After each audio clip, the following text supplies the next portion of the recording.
တိုင်းမှာရှိတဲ့ skill တစ်ခုဆိုရင်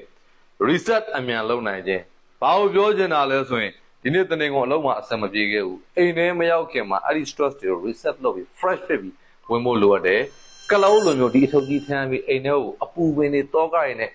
မိသားစုကကိုယ်မျက်နှာကြည့်စားတဲ့ထမင်းတလို့တိုင်းကအပူမဖြစ်စေချင်ဘူးအဆင်မပြေတာအပြင်မှာခောက်ခဲ့လိုက်ကျွန်တော်တို့ workout တွေလုပ်တယ် program တွေမှားခဲ့တယ်အချိန်တွေကုန်ခဲ့တယ် okay ချက်ချင်းအဲ့ဒီကနေယုံထွက်လိုက် relationship တခုကျွန်တော်တို့အဆင်မပြေခဲ့ဘူးဒါဆိုရင်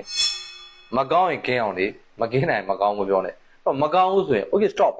ဒီကနေချက်ချင်းခုန်ထွက်သွားဖို့လိုရတယ်ချို့အသေးကွဲနေတယ်အသေးကွဲရဆိုပြီးထိုင်ပြီးတော့ဆွေးနေတယ်ပူနေတယ်ဆိုရင်ကျွန်တော်တခုပြောချင်တယ်ကျွန်တော်တို့ပုံမှာဖြစ်လာတဲ့အဖြစ်တွေကိုကျွန်တော်တို့ခံတားနိုင်တော့မရှိဘူးဒါပေမဲ့အဲ့ဒီဟာတွေကိုဘယ်လိုတုံ့ပြန်မလဲ